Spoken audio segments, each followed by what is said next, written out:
Hinduism would not be eternal were it not constantly growing and spreading and taking in new areas of experience.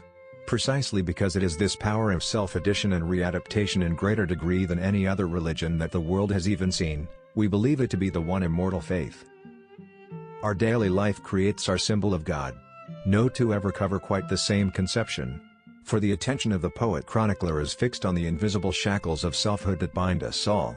He seems to be describing great events. In reality he does not for one instant forget that he is occupied with the history of souls, depicting the incidents of their experience and knowledge on the external world.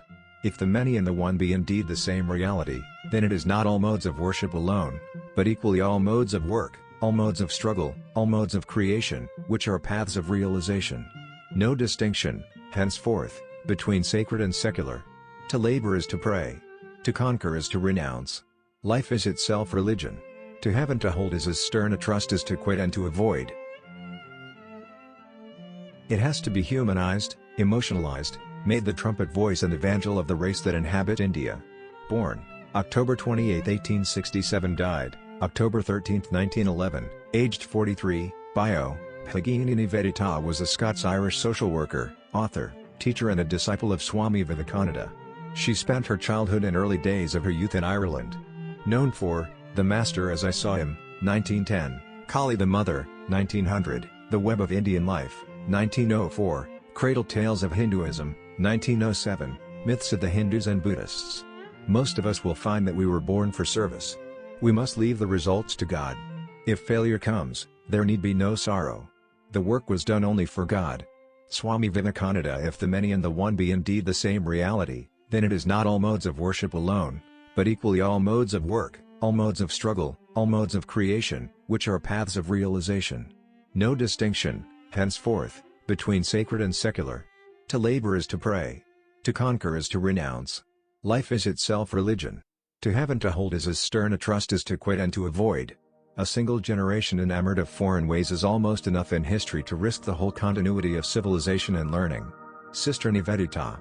He sat amongst us, in his crimson robe and girdle, as one bringing us news from a far land, with a curious habit of saying now and again Shiva, Shiva, and wearing that look of mingled gentleness and loftiness, that one sees on the faces of those who live much in meditation, that look, perhaps, that Raphael has painted for us, on the brow of the Sistine Child. If the many and the one be indeed the same reality, then it is not all modes of worship alone, but equally all modes of work, all modes of struggle, all modes of creation, which are paths of realization. No distinction, henceforth, between sacred and secular. To labor is to pray. To conquer is to renounce. Life is itself religion. To have and to hold is as stern a trust as to quit and to avoid. Hinduism would not be eternal were it not constantly growing and spreading, and taking in new areas of experience. Precisely because it has this power of self-addition and readaptation, in greater degree than any other religion that the world has even seen, we believe it to be the one immortal faith. We must create a history of India in living terms. Up to the present that history, as written by the English, practically begins with Warren Hastings, and crams in certain unavoidable preliminaries, which cover a few thousands of years. The history of India has yet to be written for the first time. It has to be humanized, emotionalized, made the trumpet voice and evangel of the race that inhabit India. The whole history of the world shows that the Indian intellect is second to none. This must be proved by the performance of a task beyond the power of others, the seizing of the first place in the intellectual advance of the world. Is there any inherent weakness that would make it impossible for us to do this?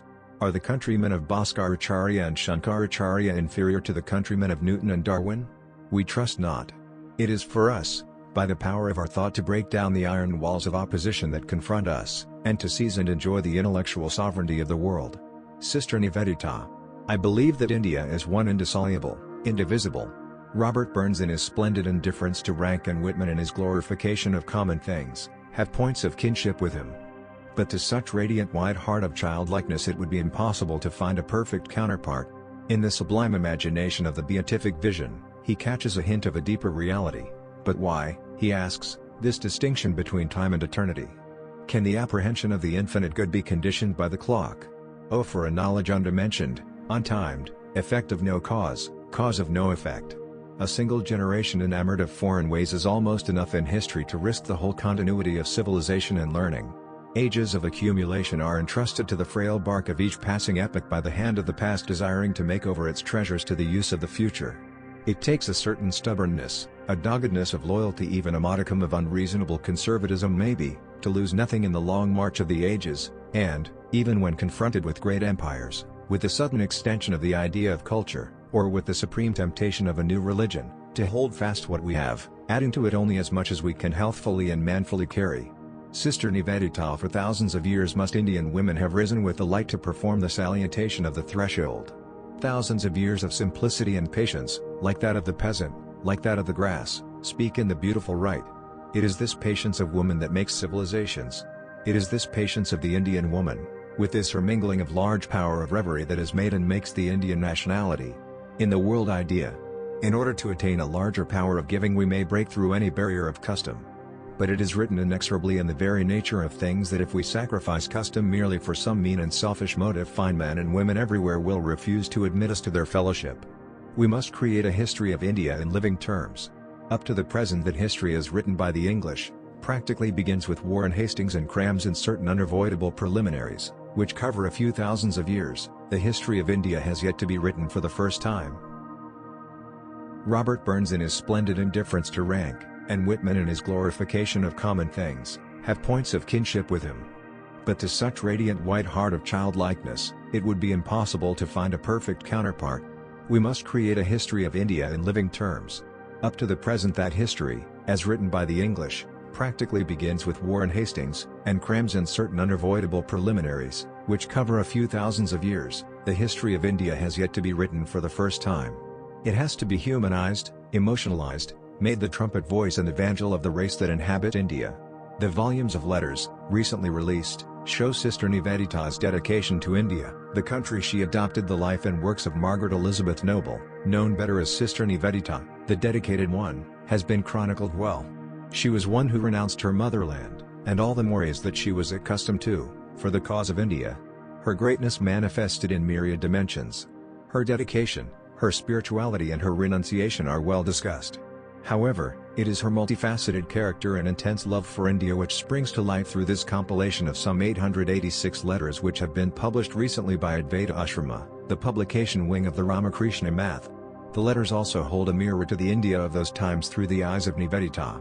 The present Advaita Ashrama edition, with 85 newly discovered letters, is published nearly 35 years after the first publication of her letters in 2 volumes. Thanks to Professor Sankari Prasad Basu, a renowned scholar and researcher of Vivekananda.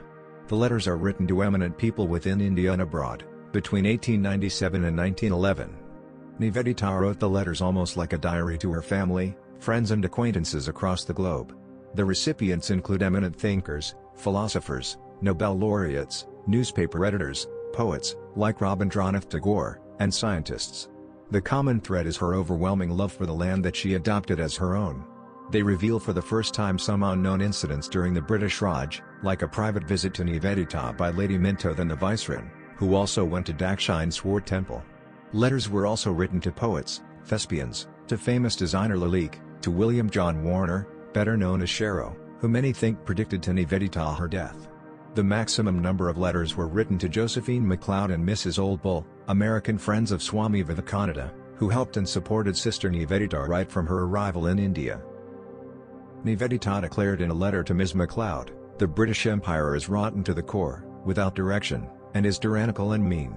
She also guided and mentored the Neo-India art movement of her times, especially what later came to be known as the Bengal School, whose exponents include Abanindranath Tagore, Nandalal Bose, and Asit Kumar Haldar. Nivedita, who spent 13 years in India till her death, opened a school in 1898, going from door to door pleading with parents to send their girls to her school. She joined Swami Vivekananda, when he tended to the plague-stricken people in erstwhile Calcutta. Interest in Nivedita's inner thoughts was first kindled through the Bengali translation of her biography, in French by Lazelle Raymond around 1960. The actual discovery of a large cache of letters written by Nivedita set the stage for the publication of these volumes. The letters were in the custody of Srimad Anirvan, a Vedic pundit and yogi.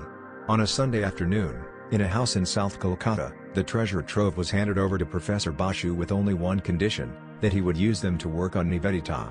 The aged sadhu had received these from Lazelle Raymond and he had been guarding them for a decade, waiting for the right person to hand them over. He found one in Professor Basu. The number of letters swelled as Basu kept adding to his collection from many sources.